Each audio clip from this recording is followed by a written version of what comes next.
Buenas tardes.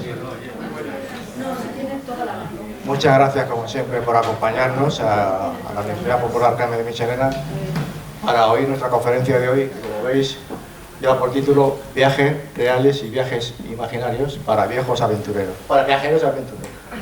Para viejos. Para viejos viajeros. La primera a la frente. Vale, pues como siempre también me voy a permitir recordaros la conveniencia de o bien apagar los móviles o bien dejarlos como mínimo sin sonido para luego evitar molestias tanto para la ponente como para todos los demás. Carmen González Vázquez es nuestra ponente de esta tarde y nos va a contar historias sobre esos viajes, algunas veces reales, otras veces imaginarios, que han llegado hasta nosotros, bien por escritos de los propios viajeros o bien por que nos lo han contado y tal, pero lo que sí que parece ser, por lo menos nos lo imaginamos así, que llegaron a incentivar, a impulsar a algunos viajeros, aventureros, a iniciar un viaje bastante interesante hacia las Indias. Carmen González, que es nuestra ponente de hoy, es filóloga y desde hace bastante tiempo está dedicando su sapiencia al estudio del teatro antiguo. Es profesora titular de Filología Latina, ¿no?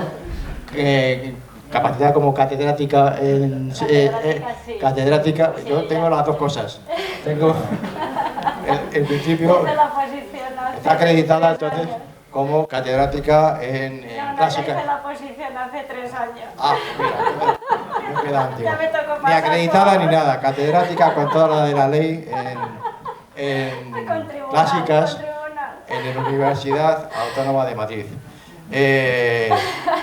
También. Es académica en la Academia de Artes Escénicos de la Academia de Artes Escénicas de España y luego también compagina su tiempo como docente en la Autónoma y impartiendo clases para el máster de Artes Escénicas y Teatrales de la Complutense relacionada con el teatro y el guión cinematográfico. Y nada más, de 4 cosas digo 3 mal, o sea que entonces, Carmen, cuando quieras. Gracias, Eloy, porque yo sé que estoy aquí sobre todo por tu invitación.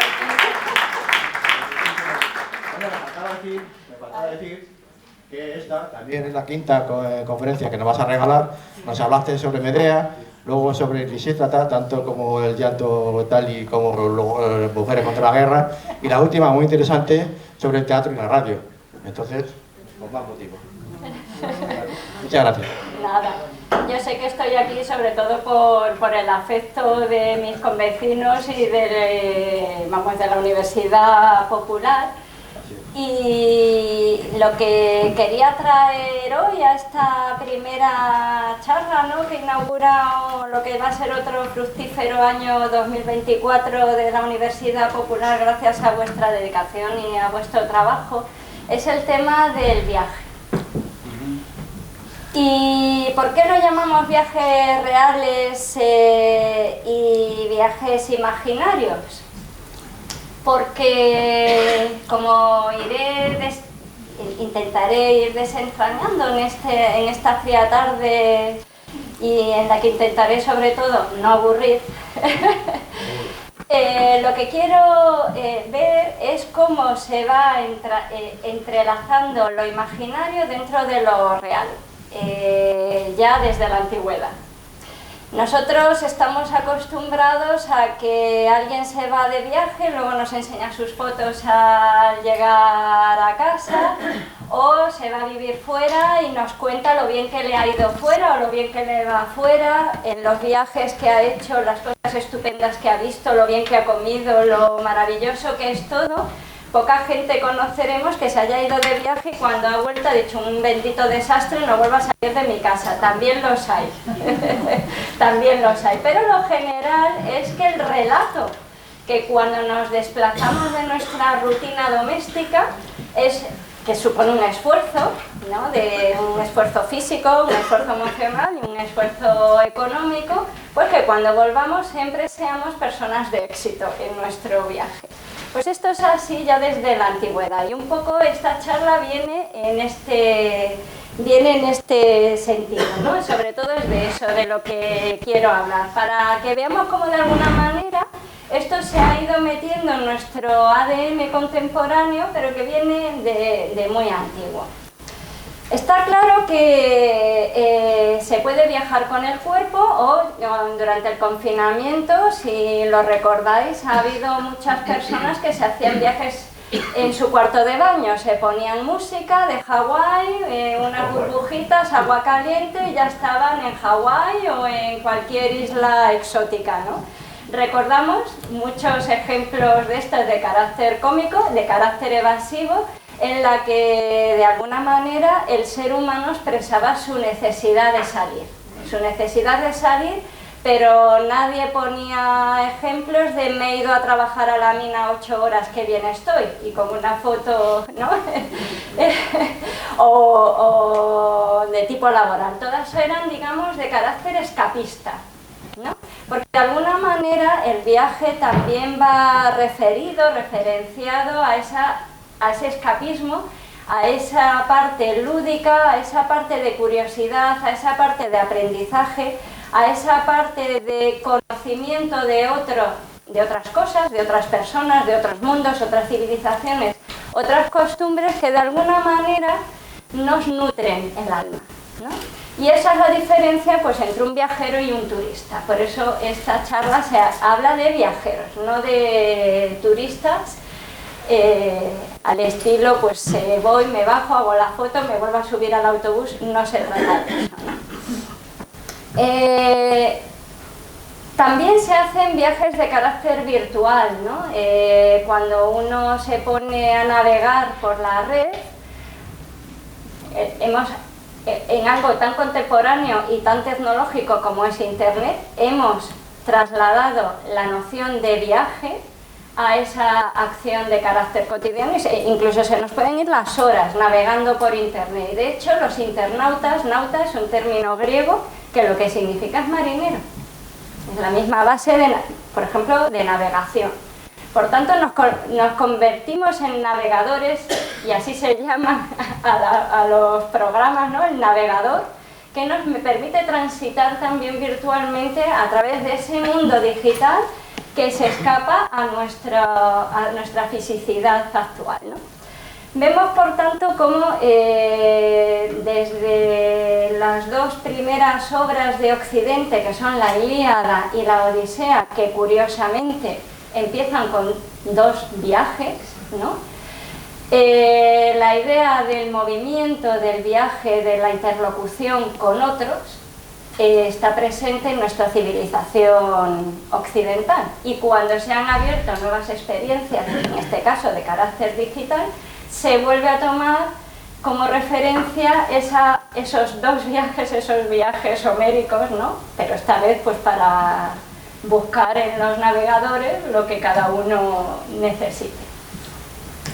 ¿En dónde me voy a centrar hoy? Pues me voy a centrar en tres partes que parten en las tres del eurocentrismo, es decir, del europeo que viaja a otros mundos no europeos, es decir, a Asia Menor, a India y a África, que sería como ejemplo Heródoto, un historiador griego del siglo V a.C., que puso por escrito todo aquello que vio en sus viajes, en sus historias, y que ha marcado una manera de ver el mundo y de contar el mundo y de contar el viaje.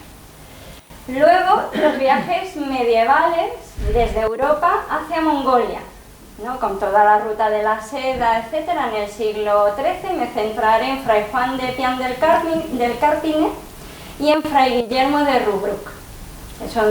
Tienen unos relatos también muy divertidos, muy interesantes, si los queréis luego leer.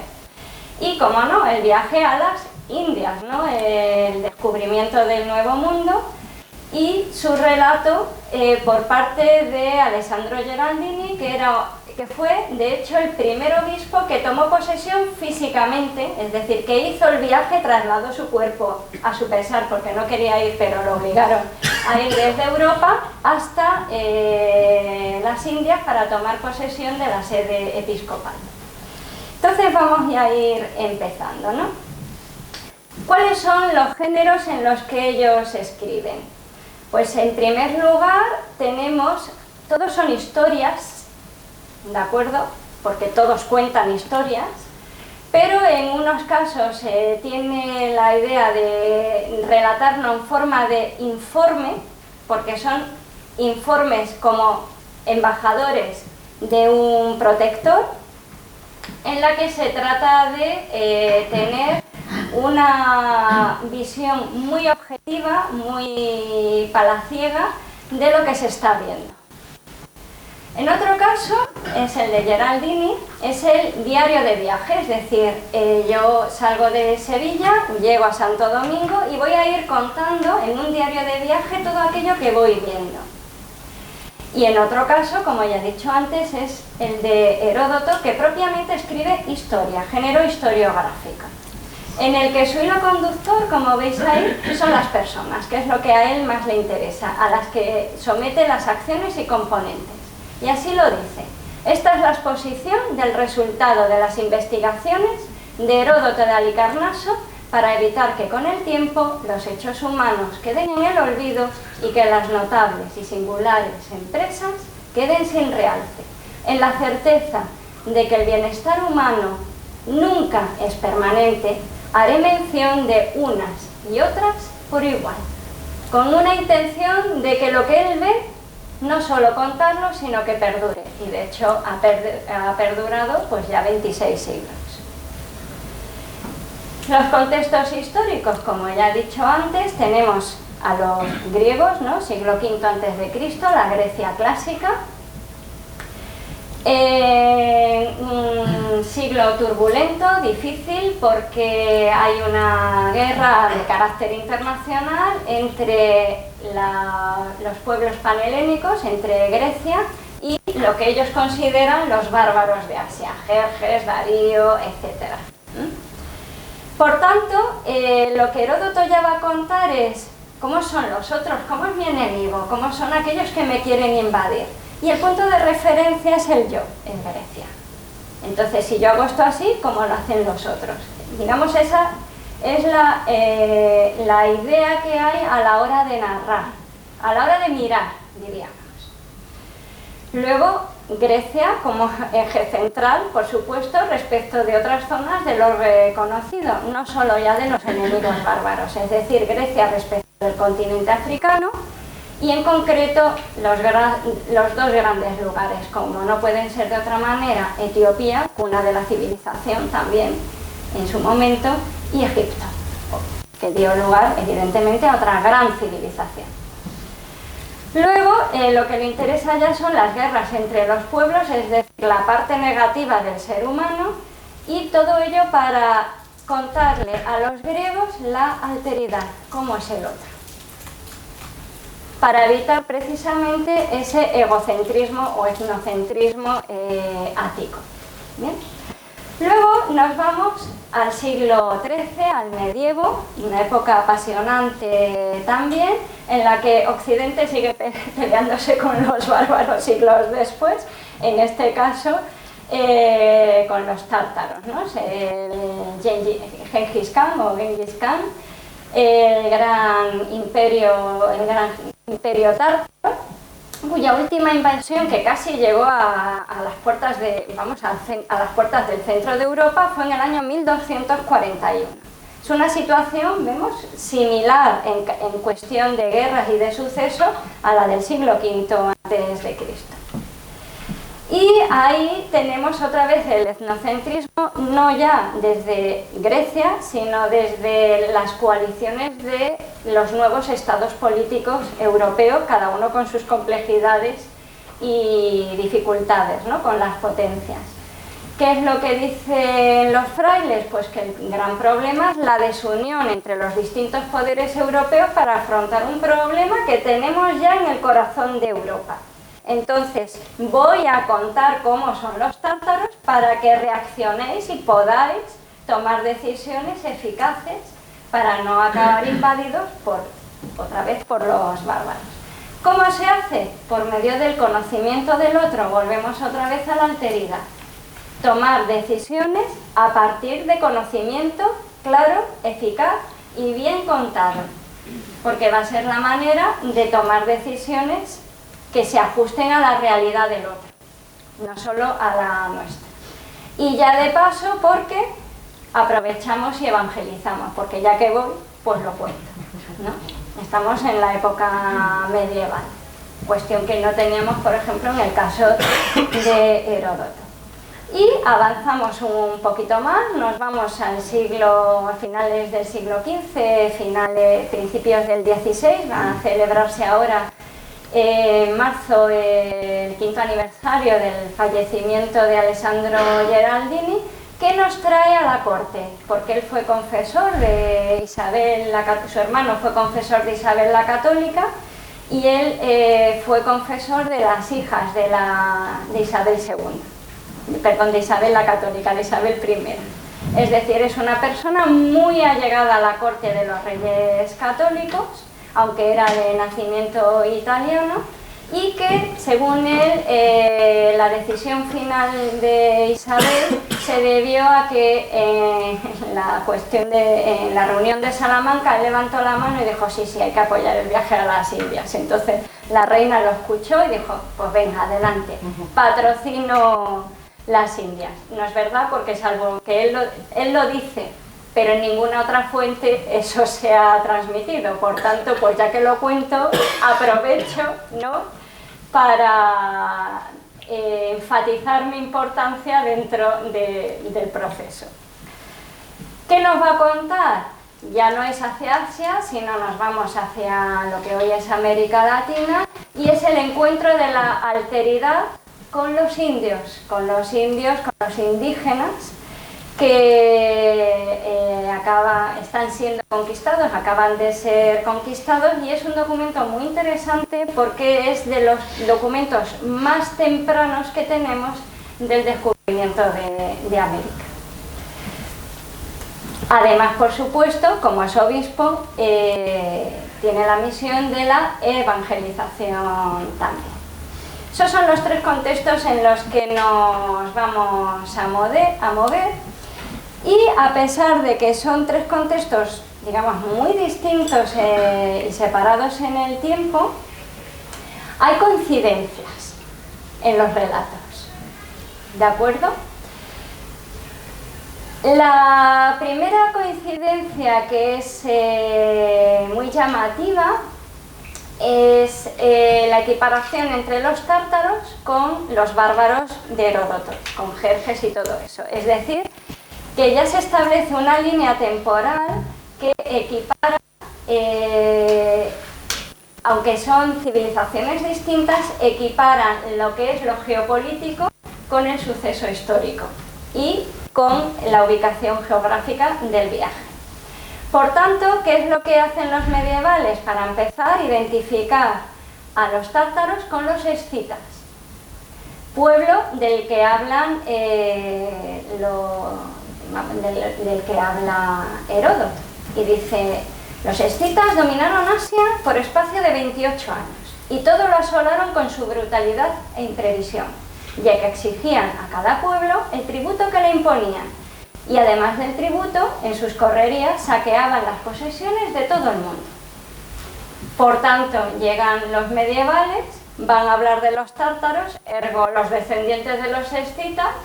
¿Cómo son los tártaros? Malos, saqueadores, quema casas, etc.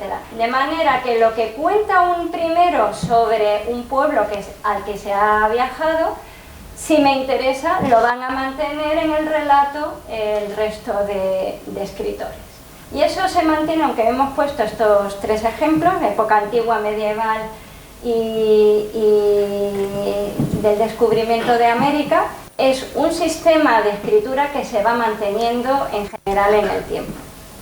Otras costumbres que mantienen, pues por ejemplo, beber la leche del yegua, que ya lo cuenta Homero en la Ilíada, ¿no? Porque denomina a los de Asia, vamos a llamarlos así, los hipermolgos, es decir, los ordeñadores de yeguas. Y vemos cómo aquel viaje, porque Troya está en lo que hoy es Turquía, estamos ya en Asia, ese primer gran viaje con el que se abre la literatura occidental, determinados elementos se van a ir manteniendo ya como una realidad que si yo fuera ahora mismo al país de los tártaros me encontraría. ¿Me explico? Esa es la forma de hacer. ¿Qué otras coincidencias hay? Las tenemos aquí en la pantalla. Pues las costumbres de montar las casas sobre los carros, porque son nómadas, el dominio del uso del tártaro, acordaos de la película de Jules Brin, ¿no? La fiereza, la fiereza guerrera, la facilidad de movilidad en número elevado, pensemos en la película, por ejemplo, de 300, es decir, son unos elementos que incluso lo encontramos en el cine contemporáneo de tema ficticio, ¿eh? Muy bien, pues lo sorprendente es referencial. ¿Por qué? Porque yo voy a confirmar mi identidad cultural a partir de la identidad que yo veo, relato o analizo en el otro. Eso es un elemento fundamental. Entonces, si yo ahora me voy de vacaciones, pues yo qué sé, a Japón, cuando vuelvo, como mi váter es de darle un botón a la cisterna, lo que a lo mejor me va a llamar la atención es su váter, que tiene un sistema muy sofisticado de limpieza después de tal. Todas las personas que yo conozco que han ido a Japón es lo primero que me han contado. ¿Por qué? Porque lo hacen desde mi propio aseo diario cuando tiro de la cisterna y voy al baño. ¿Me explico? Seguimos haciéndolo exactamente igual. Pues así es como se contaban las cosas.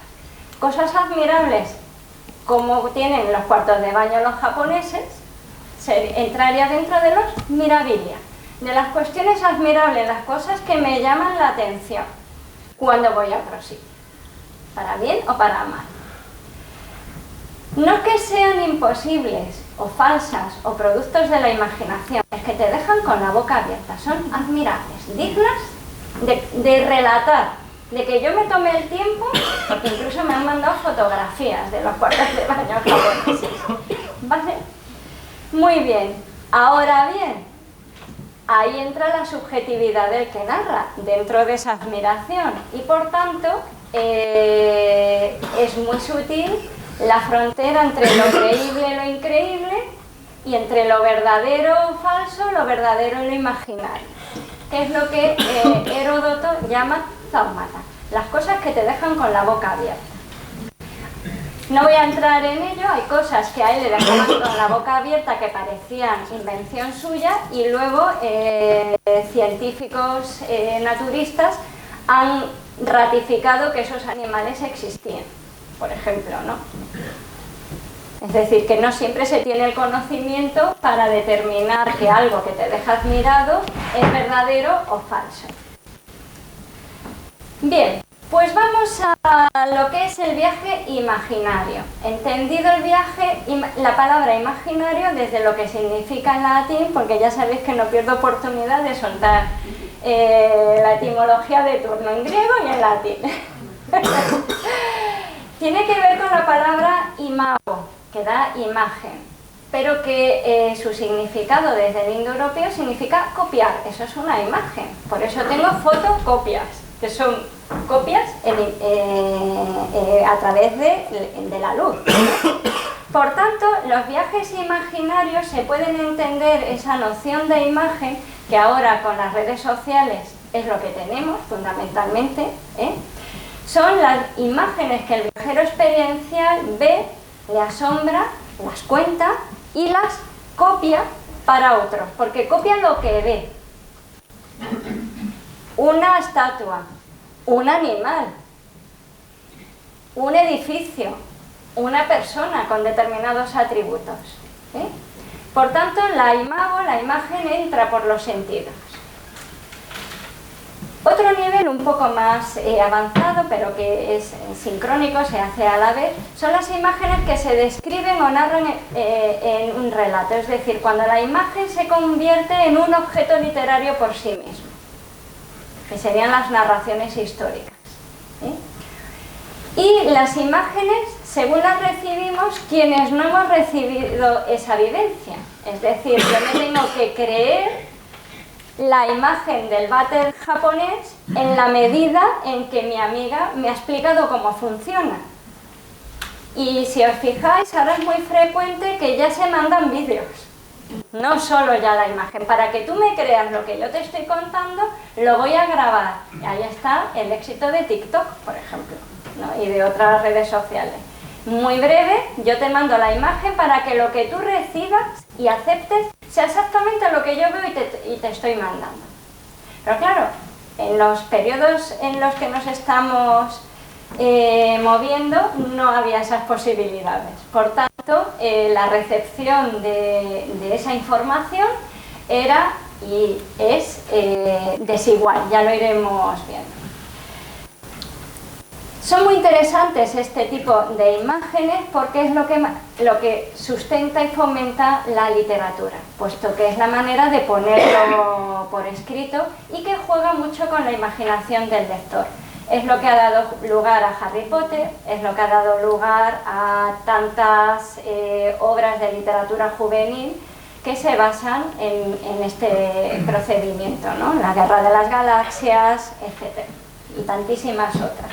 Es lo que hace la literatura de evasión.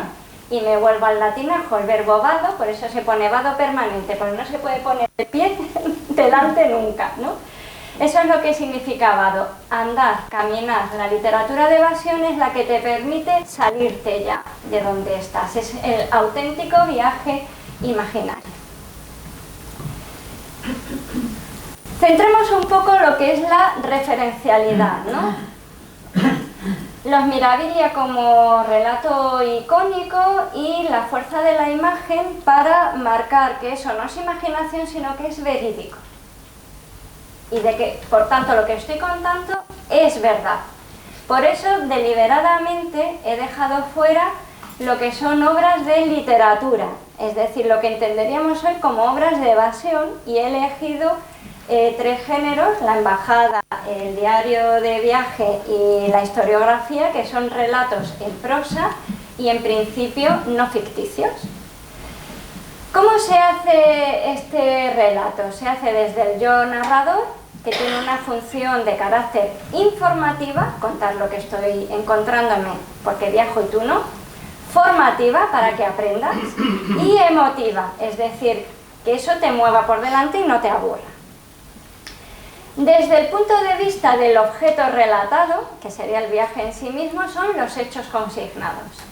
Y desde el yo receptor, ahí es, como tenemos en la Edad Media, el receptor de carácter político, toma de decisiones geopolíticas, militares, económicas, etcétera, que es lo que harían después los reporteros de guerra, por ejemplo, que lo narran desde el sitio, y valor literario, que es el viaje imaginario sin correr peligros.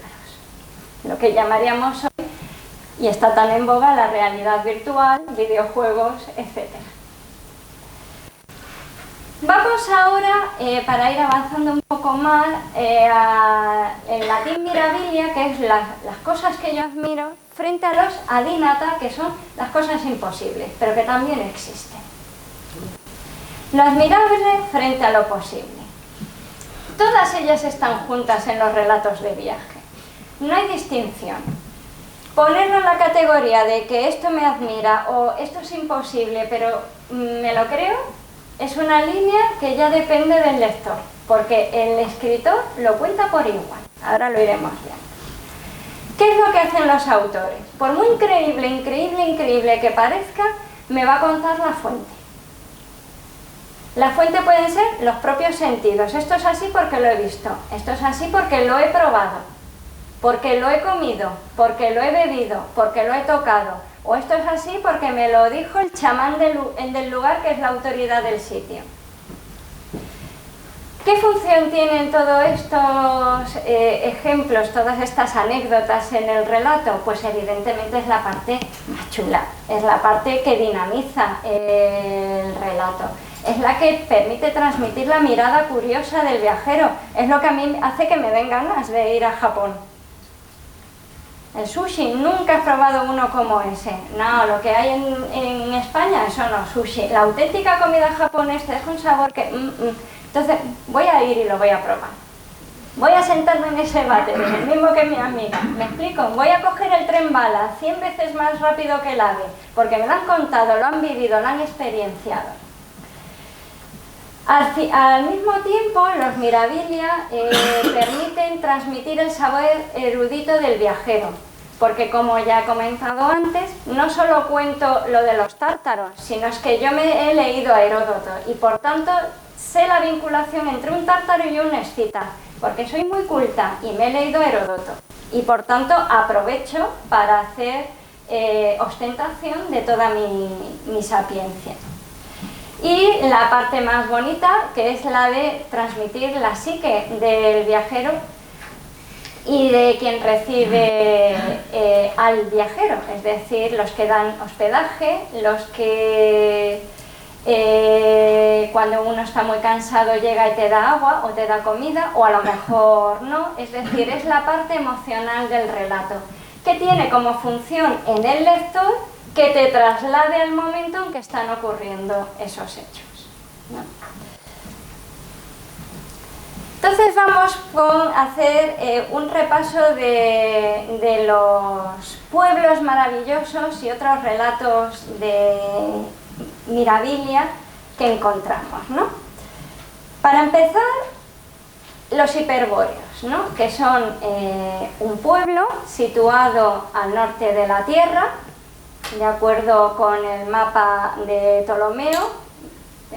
Tenemos ahí esa concepción geográfica del mundo en el siglo V a.C., en el que también existían los lotófagos, que según la Odisea están en lo que hoy sería Libia. Vemos cómo se van pasando de unas zonas geográficas a otras. Y sobre los lotófagos, por ejemplo, incluso nos dice Heródoto: hay un promontorio que penetra en el mar a partir de los mencionados jindanes que ocupan los lotófagos, que viven alimentándose únicamente del fruto del loto. Eso lo tengo en Asterix, lo de los lotófagos, seres fantásticos que solo se alimentan de forma indefinida y casi inmortal de una planta maravillosa. Ha transcurrido hasta hoy, ¿no?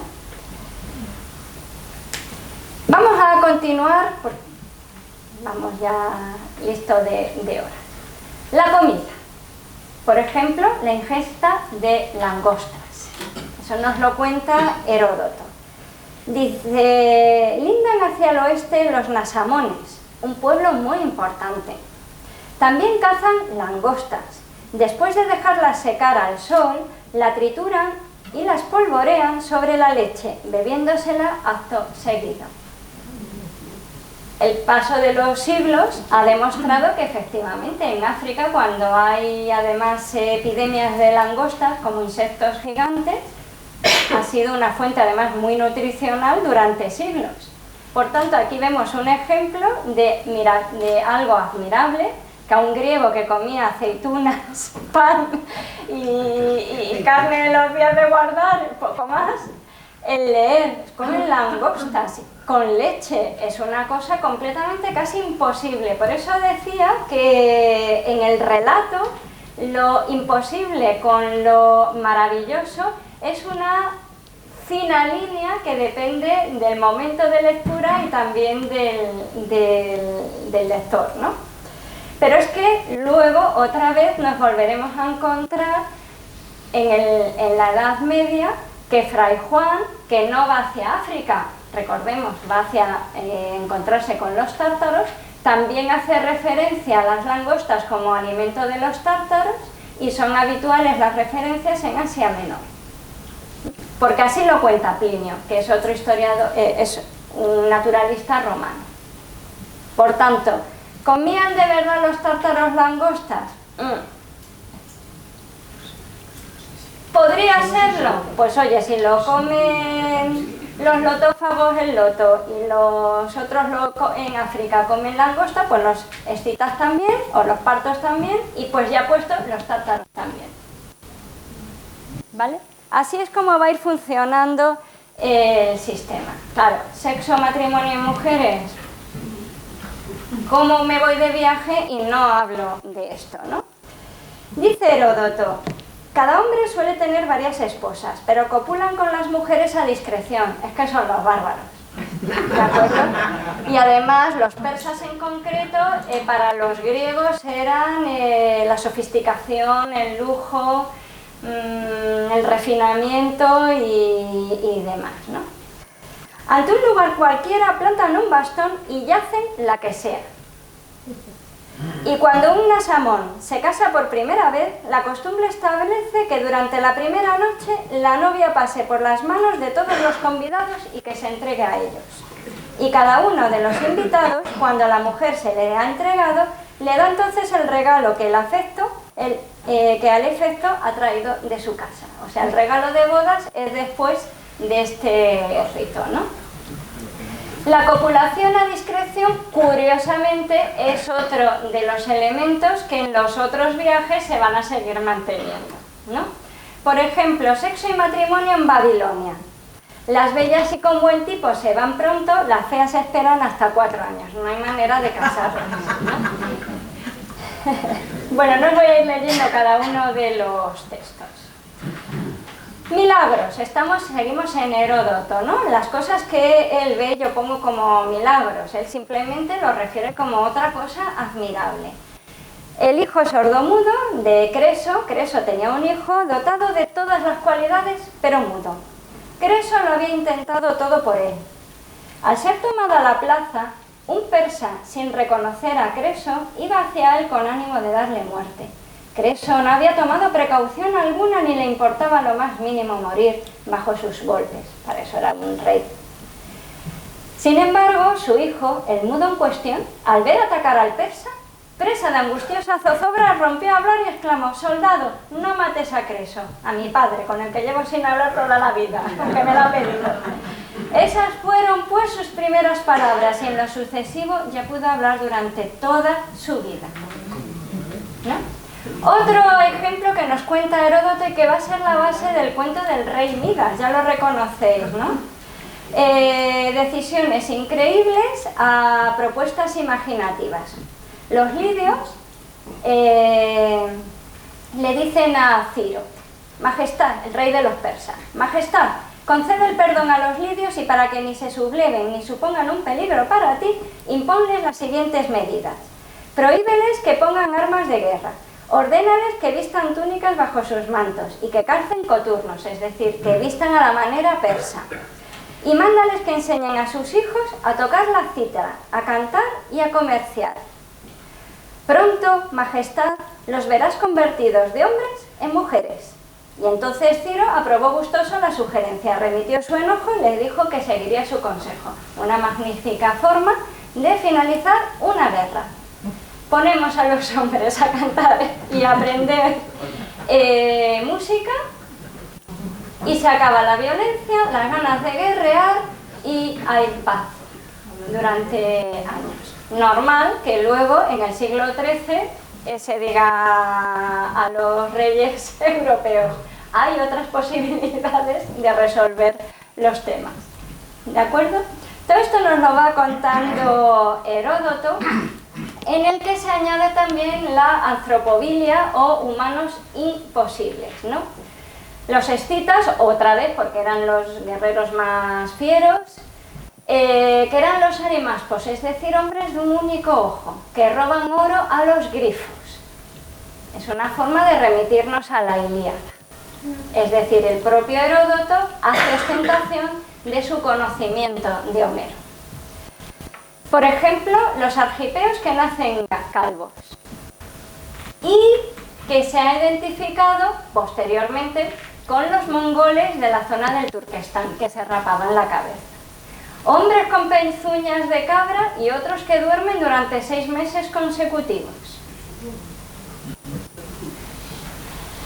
Y como no, los seres fantásticos. ¿Cómo podríamos tener la historia interminable y tantísimas obras contemporáneas sin todos estos seres maravillosos, ¿no?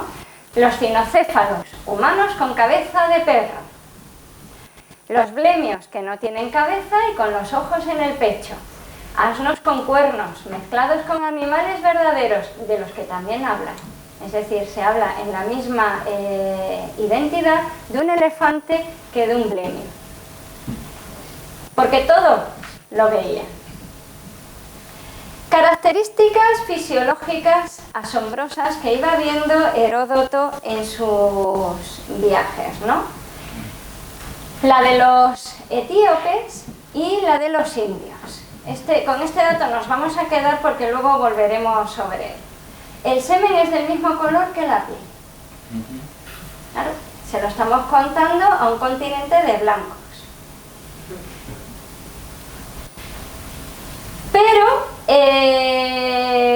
a partir de la refutación de Aristóteles sobre el género de los animales, se refuta que el color blanco, que los negros tienen dientes blancos o no tienen dientes blancos, porque si tienen el semen negro, ¿cómo tienen los dientes? Es decir, se entra en cuestiones naturalistas, aprovechando precisamente la distancia, ¿no? Y curiosidad, la piel oscura de Atila y su maldad son indicios de que los unos son los hijos del maligno. Eso aparece en Jordanes, que es un autor medieval, recogiendo toda esa negritud y el valor negativo que se le da al color negro en la Edad Media.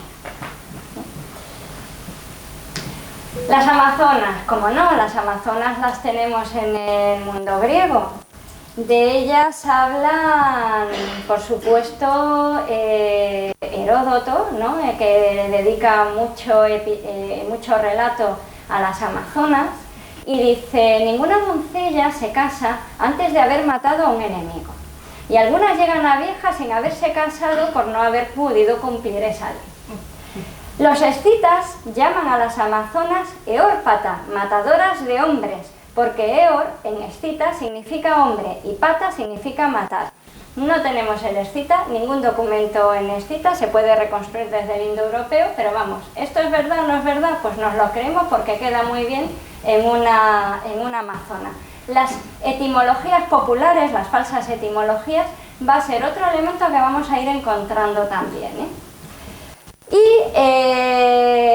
curiosamente, en el año 2020, La Vanguardia publicó una noticia en la que aparecía el esqueleto de una niña de 13 años que confirma la existencia de las amazonas, porque investigadores rusos descubren restos de 4 mujeres guerreras del siglo IV a.C. que formaban parte del pueblo nómada de los escitas, en las que iban con atributos guerreros y militares y además con un pecho cortado. Parece, eso ya como no es esqueleto no se puede saber, pero sí que eran mujeres guerreras, es decir, existir, existieron. Lo que dice, lo que contaba Heródoto, a pesar de ser tan estrambótico, pues el tiempo, los siglos, le han dado la razón. Vamos con la zoofilia, los animales admirables, ¿no? Por ejemplo, las hormigas auríferas gigantes de la India. Son hormigas, esto sí os lo leo, que extraen el oro de la tierra. Resulta que en ese desierto arenoso hay unas hormigas de unas dimensiones inferiores a las de los perros, pero superiores a las de los zorros. Estas hormigas, en suma, cuando se hacen su nido subterráneo, sacan a la superficie de la arena exactamente de la misma manera que las hormigas de Grecia, a las que incluso en su aspecto se asemejan extraordinariamente, pero la arena que sacan a la superficie es aurífera, no como las hormigas de Grecia, que solo sacaban arena. ¿Vale? Isidoro de Sevilla, me vuelvo otra vez al medievo, Habla que hay un león de hormigas en el que también hace ese mismo procedimiento, y ya los naturalistas han demostrado la existencia de unos neurópteros o marmotas cavadoras, que es lo que lo llaman, que efectivamente se utilizaban para sacar oro en las zonas desérticas.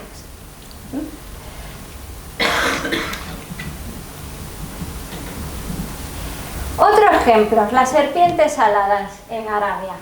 Esto, bueno, lo encontramos luego en los cuentos, en las Mil y una noches, en fin, ya está dentro del imaginario colectivo, ¿no? Los árabes, dice Heródoto, en concreto, el incienso lo recogen sahumando estora, que es una sustancia, el estoraque, que los fenicios exportan a Grecia. Lo cogen sahumando ese bálsamo, pues los árboles que producen el incienso los custodian unas serpientes aladas.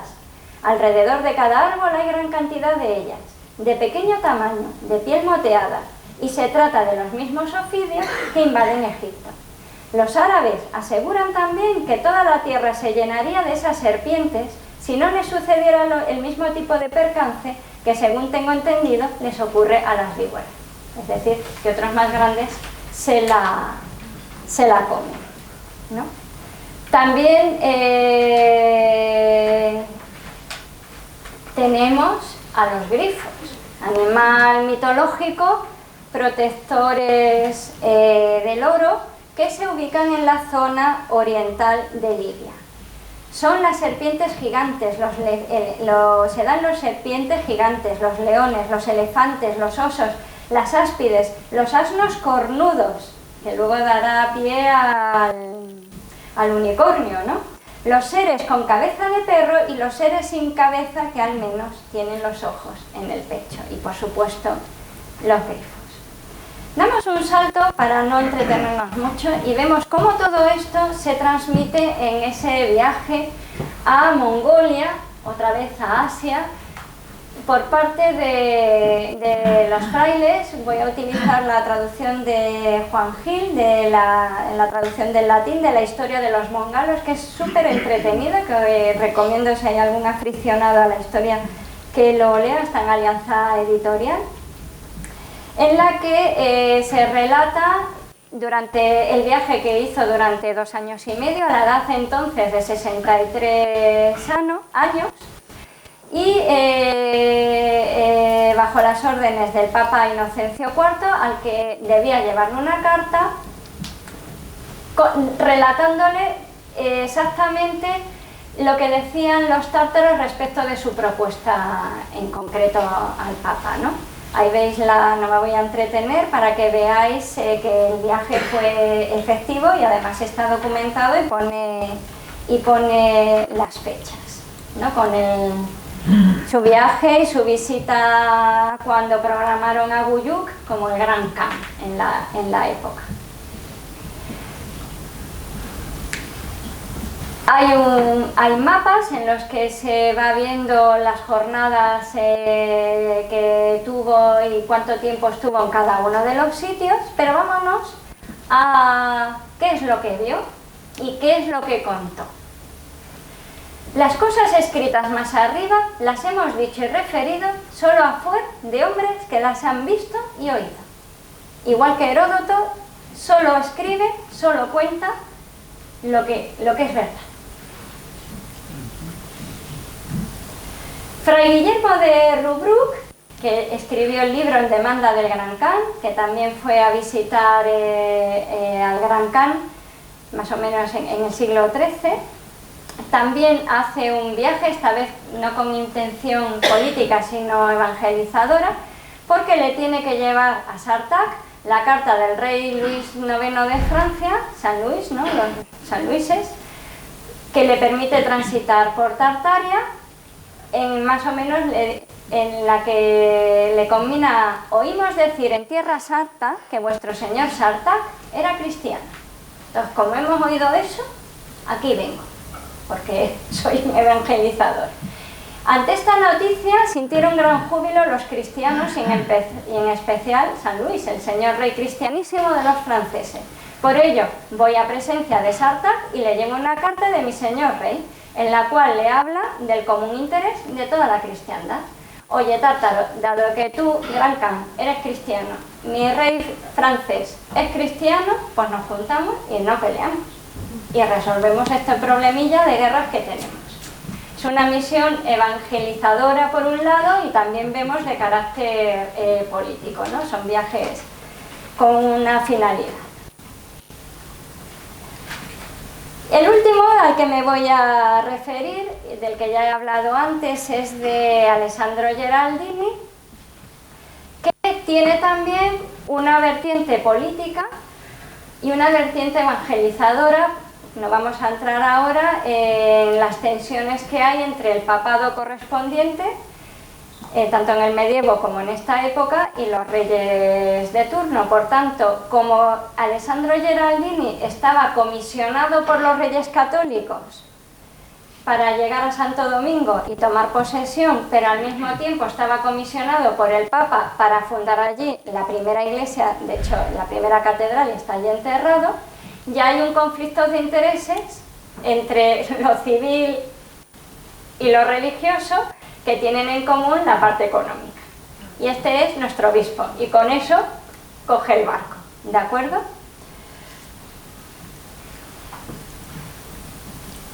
Trabaja como embajador hasta 1517 y su intención era no ocupar la sede como se hacía en el momento y, al ser el obispo titular, recibir las prebendas de los impuestos asociados a su cargo. Lo que ocurre es que el emperador Carlos, al fallecer ya los reyes católicos, lo obliga a tomar posesión. ¿Tú eres obispo? Pues vas. Entonces, muy a su pesar, parte de Cádiz el 4 de agosto de 1519 y llegó a Santo Domingo el 17 de septiembre. También tenemos un viaje con un mapa y un itinerario perfectamente trazado. En principio, tanto los frailes como el obispo lo que deberían relatar son cuestiones atenidas estrictamente a un viaje real, sin mirabilia ni cosas, digamos, raras. Pero el caso es que tanto unos como otros resulta que se encuentran con los mismos pueblos que Heródoto. Por ejemplo, los ciclópedes son individuos que giraban sobre sí mismos como una rueda, alcanzando mayor velocidad que un caballo al galope. Los tártaros no se atrevieron a atacarlos. Los esciápodes, en un desierto camino de Armenia, tienen forma humana pero con un solo brazo, una mano en mitad del pecho, un único pie, y disparan entre dos el arco, porque como solo tienen una mano es colaborativo. Según él, se reunió con ellos para tratar el asunto de la paz también. Los chinchín, zona oriental de Catalla, donde hay unas rocas escarpadísimas en las que moran unas criaturas que tienen en todo forma humana, pero no doblan las rodillas. Van a saltos. No miden más de un codo de altura, se cubren todo el cuerpo con su cabellera y viven en cavernas inaccesibles. Eso luego lo hemos encontrado en los dibujos animados, por ejemplo. Claro, sexo y pueblos maravillosos, por supuesto. ¿Qué nos cuenta el obispo? En la región de Etiopía, en una remotísima región al oriente, o sea, es tan remoto que si tú quieres ir a comprobarlo, no es como lo de mi cuarto de baño en Japón. Esto seguro que no lo vas a poder encontrar, pero yo te lo cuento que soy obispo y no miento. Existe la región de Damnea, cuya capital es Conintea, rica en fruto y en oro. Dioses que conviven con los humanos y que violan a las muchachas que resaltan por su belleza. ¿Para qué sirve la ubicación geográfica en estos mapas? Para dar veracidad a relatos. Relatos que sirven para amenizar el relato, digamos, histórico, el de verdad.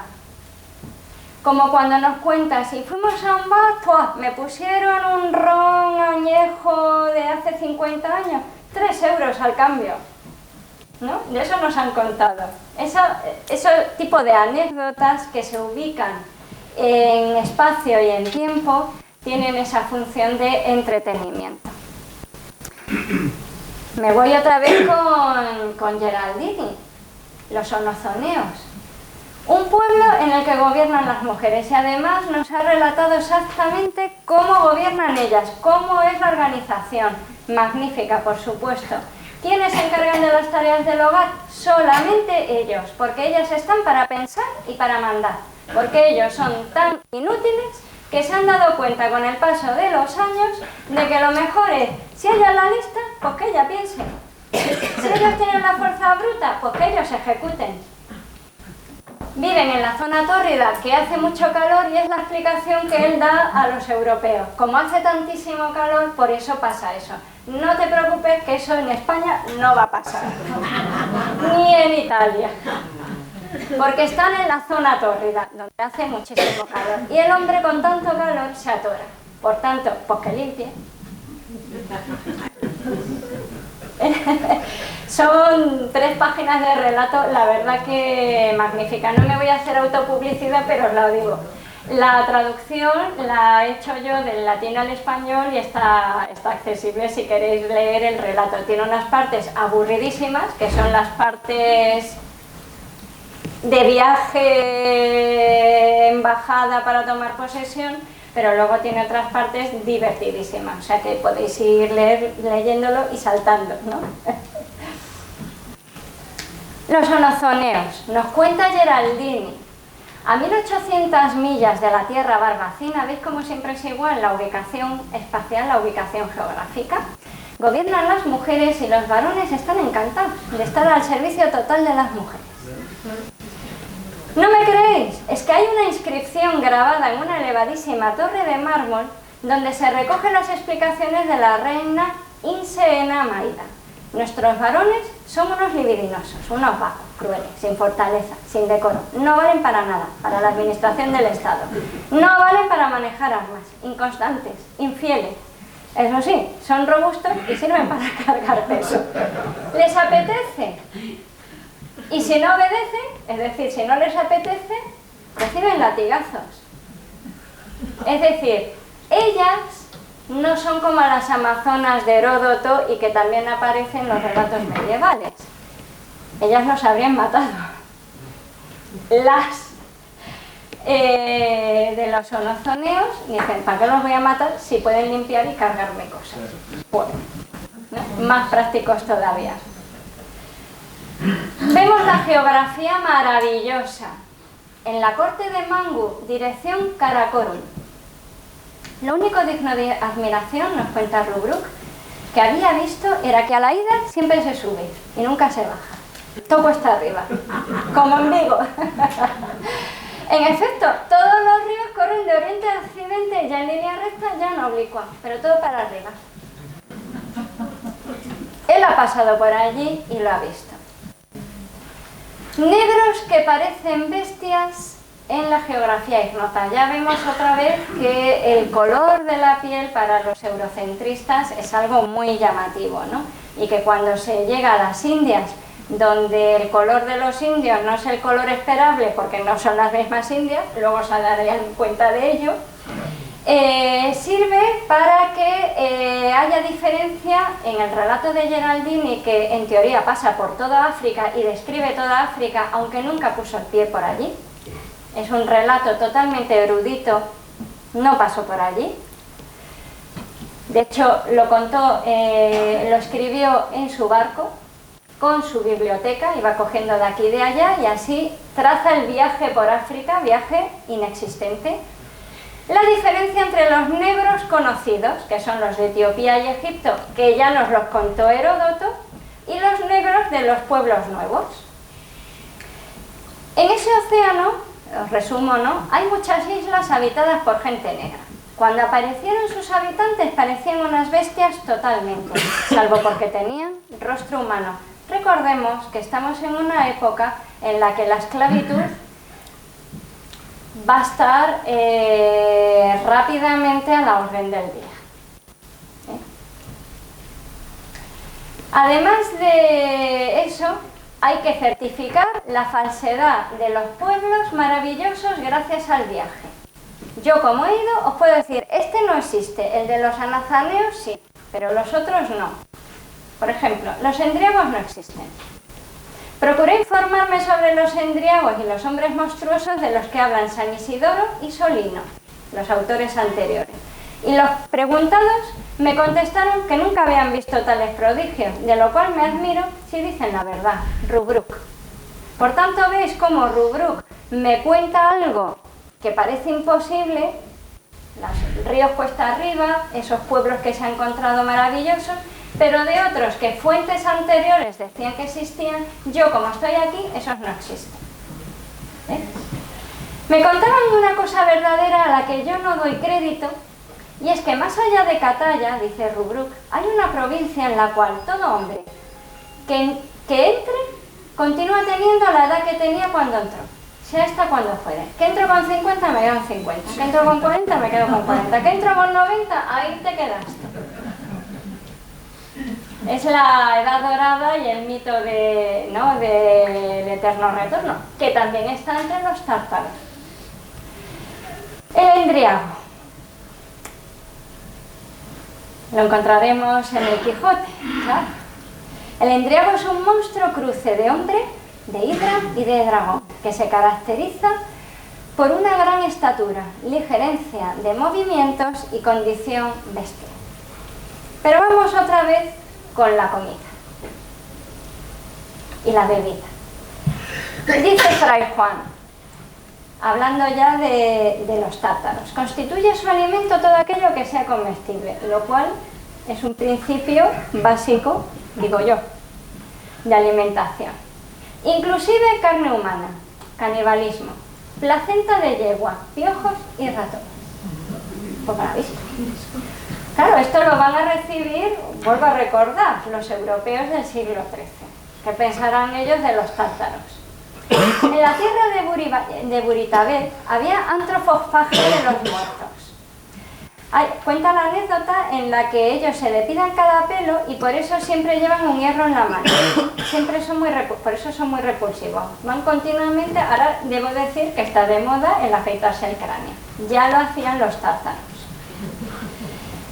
Antropofagia y copas con las calaveras, lo cuenta Rubruk y ha quedado como uno de los elementos asociados a la crueldad de los tártaros, y es con las calaveras de los enemigos beberse el vino o la sangre mezclada con el vino. Eso nos lo cuenta Rubruk.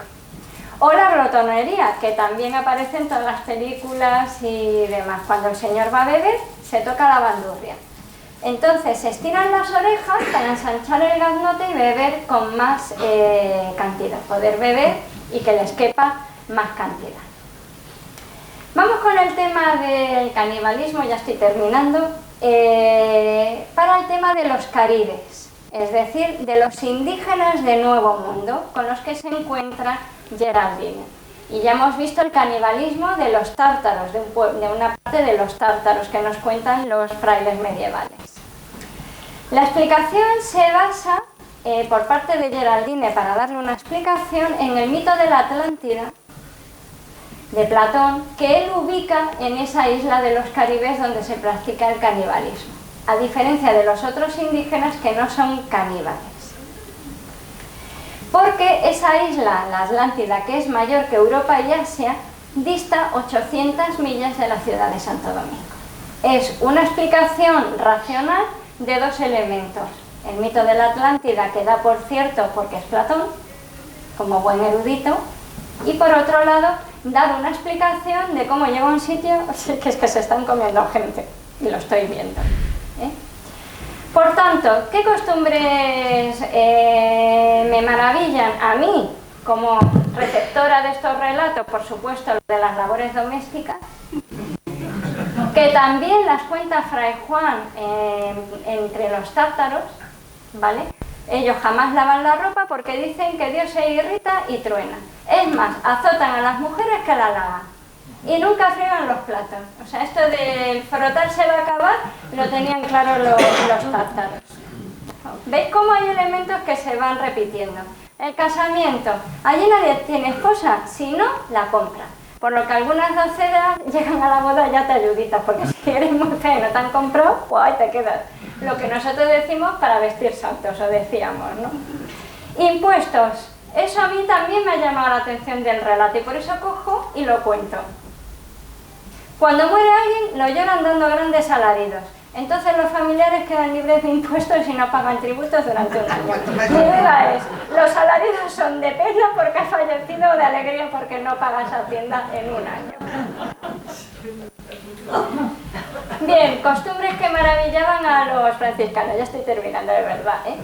Por ejemplo, entre los tártaros no es pecado alguno matar a los hombres, invadir tierras ajenas, apoderarse injustamente de los bienes del prójimo, fornicar, agraviar a otras personas y obrar contra las prohibiciones y los mandamientos de Dios. Pues oye, no es mal sitio el mundo tártaro. ¿Qué ocurre? Que ellos van a evangelizar, es decir, tienen que someter en todas estas costumbres a ellos. Normal que Fray Juan diga, pues a ver cómo lo hacemos, ¿no? Y si a alguien se le ofrece un bocado de carne y no lo puede tragar, sino que lo vomita, se cava un agujero por debajo de la tienda y se lo extrae por ese agujero. Y después se le mata sin piedad, porque la comida no se tira. Belleza femenina que pasma por su fealdad. Volvemos siempre sobre los mismos temas, ¿no? Mujeres de gordura pasmosa, pero cuanto más pequeña es la nariz, más hermosa. ¿Vale? Y su maquillaje a Fray Juan no le gusta. Pasamos, lo cuenta ya cuando está delante del can, ¿no? Pasamos a presencia de su señor. Escatai estaba sentado en su lecho con una bandurria en la mano, otra vez, como los lidios de Heródoto, y a su lado estaba su mujer, que de veras pensé que se había cortado la nariz para ser más chata. Pues no tenía nada de nariz y se había untado el entrecejo y también las cejas con una pomada negra. Espectáculo horrendo para nuestros ojos. Es el llamado el arco del nómada, que es una señal de belleza desde Georgia a Irán, hasta hace muy poco. También tenemos la antropobilia entre los tártaros, ampliando el relato de Heródoto. No es solo lo que lo que leímos antes, sino que además apunta nuevos elementos para hacer creíble la narración. Geraldini va por el océano, ballenas, amazonas. ¿Qué utiliza cuando ve las ballenas? Explica que esos son los monstruos a los que se refiere Platón en la Atlántida. Y él los está viendo, ¿no? Amazonas, él se las ha encontrado en África. Existen. Es decir, vosotros que me leéis, yo ahora soy una fuente de autoridad, porque todo eso que hasta ahora era leído, yo lo cuento porque lo he visto. Bien, esto voy a parar un par de cosas porque me hicieron mucha gracia. Entonces, aparte de los elementos que dan al nuevo Kant, ese elemento de superioridad por encima de los demás, ¿no? Un pedrisco de una granizada antes de que suba al trono, fuego que cae del cielo cuando van a llegar los franciscanos, la construcción de la iglesia de San Clemente que la hicieron los ángeles, es decir, que la evangelización, Papa Inocencio, que sepas que va en buen camino, va avanzando, ¿vale? Cantar Incredo in unum Deum para ahuyentar a los demonios. Va con unos acompañantes, de pronto se encuentran unos demonios, el fray se pone a cantar esta in unum Deum y los demonios desaparecen. Y todos los tártaros a su alrededor, dame el in unum Deum, que yo cada vez que me encuentro un demonio voy a aplicar esta medida. Evidentemente es un indicativo de la eficacia, ¿no? De la evangelización y del cristianismo. Bien, decisiones increíbles, ya contamos una en Heródoto. Los lidios dicen, oye, ponga a los hombres a cantar y a tocar y aquí paz y después gloria. Pues con Geraldini, cuando van los caribes caníbales a visitarlo a su barco, los recibe en su camarote y entonces ellos les da unos consejos. Oye, deja el canibalismo porque Dios no permite el canibalismo, la religión única es el cristianismo, estás haciendo mal. Y él mismo escribe, cuando escucharon esas palabras, vinieron corriendo hacia mí, se postraron a mis pies y afirmaron que mis consejos eran excelentes. Y se acabó el canibalismo. Bien, lo voy a dejar aquí, no voy a ir pasándolo para que veáis cómo los perros guerreros, los perros porteadores de tamaño de bueyes vuelven a aparecer, lo vuelve a contar Marco Polo, ¿no?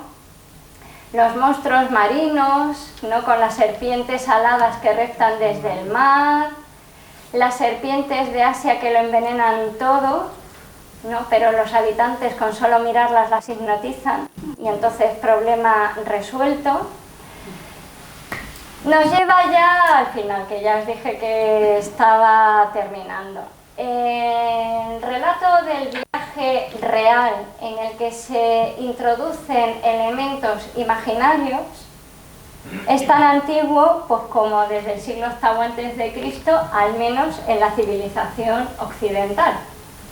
Es la curiosidad del viajero que trata de certificar cosas que ha leído, que ha oído, que están, trata de certificarlas con su experiencia personal.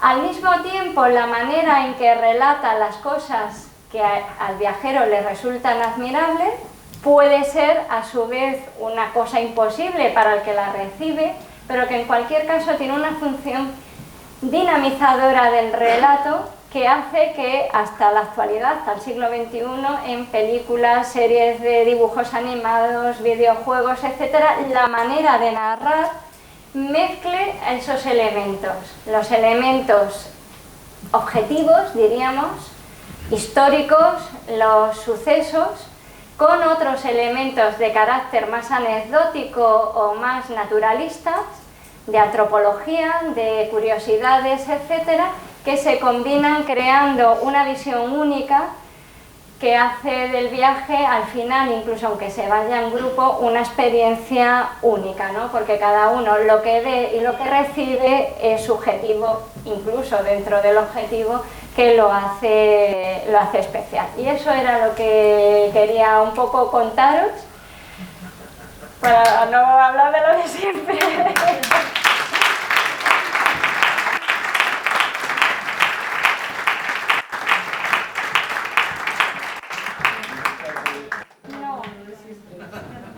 Muchas gracias, Carmen. Me he pasado 10 minutos, bueno, perdón. No está mal. Maravilloso. Ahora es el turno de las preguntas para el que esté interesado. Es el momento.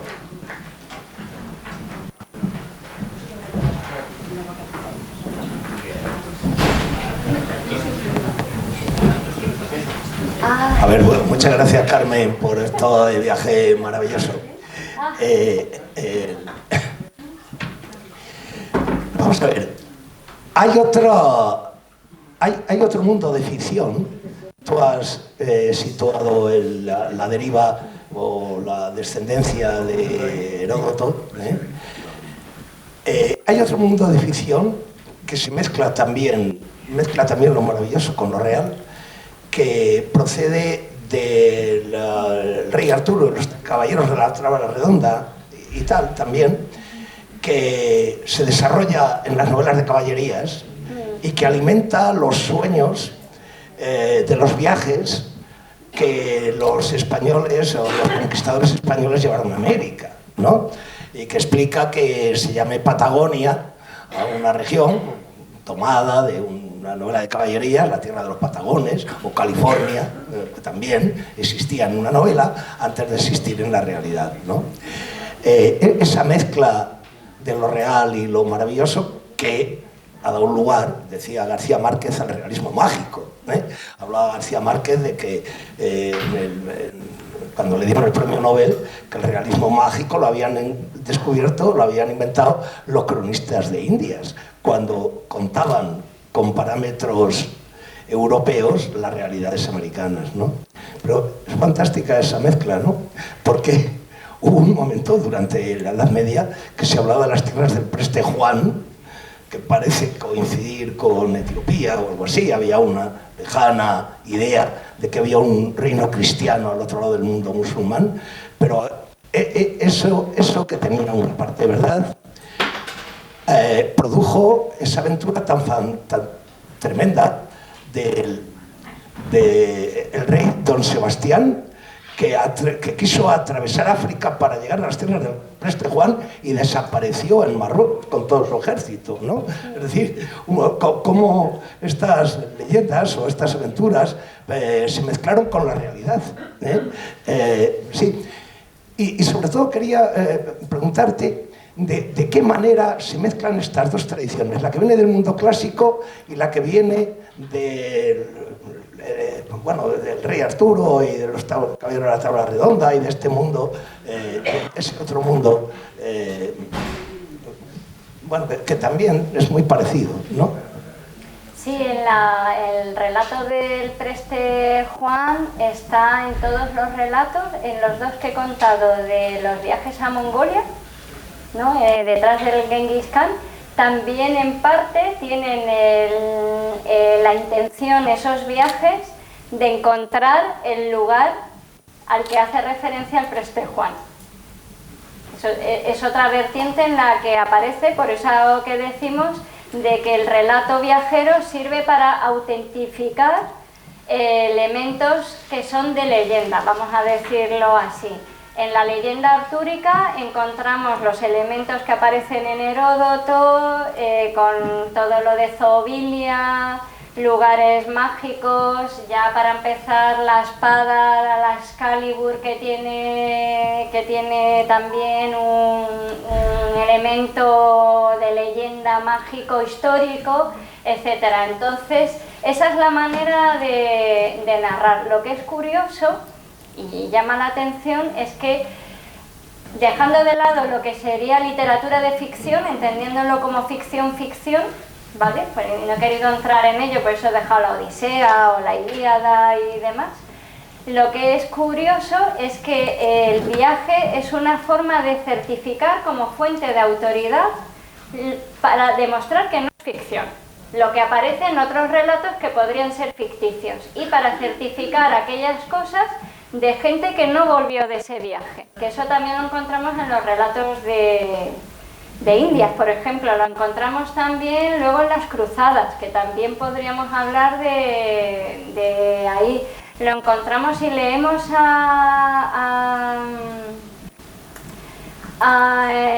los baños de Argel, por ejemplo, ¿no? Aparecen también.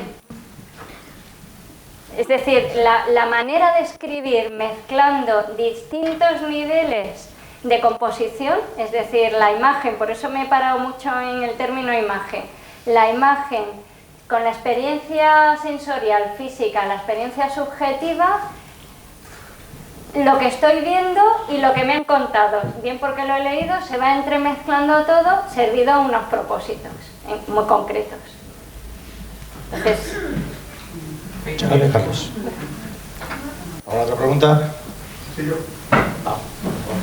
y sirve para hacer lo que ahora se llama literatura de ficción, todo Blade Runner, ¿no? La construcción de nuevos mundos. La realidad indica al arte. También para hacer todos los de realidad virtual en videojuegos. Sí, perdón. Sí, hola. Bueno, primero muchas gracias por la charla que nos has dado, tan interesante. Luego, me ha llamado la atención pues los tres, digamos, ejemplos que has escogido, y que has escogido, por ejemplo, el libro de Marco Polo, que parece como el más paradigmático de todo esto. No sé si es porque es demasiado conocido, quizá, o no sé. ¿Por qué has excluido Marco Polo de todo esto? Pues he excluido Marco Polo, la verdad que la explicación es muy simple, ¿eh? Porque es muy conocido y es muy accesible, y tanto el viaje de Rubruck como el de Fray Juan son muy divertidos y muy interesantes. Y simplemente por darlos a conocer y no teneros aquí hasta las 10 de la noche, ¿vale? Pero si alguien quiere leerse los relatos de Marco Polo, pues irá encontrando estos mismos elementos, entre otros, ¿eh? Hay más libros de viaje. En las 1001 noches también se pueden encontrar los elementos maravillosos. Muchas gracias. Y como ha dicho Carlos, ¿no? Cuando un extremeño va a Nuevo Mundo, me encuentro un Mérida II, que se utiliza la misma ciudad de origen, o me invento una anclado en lo mítico, o en lo legendario, como lo queramos llamar. ¿no? ¿Cómo se entremezclan en...? Muy bien. Si no hay ninguna pregunta más, muchas gracias a todos. Gracias a Carmen. Nada, gracias a vosotros.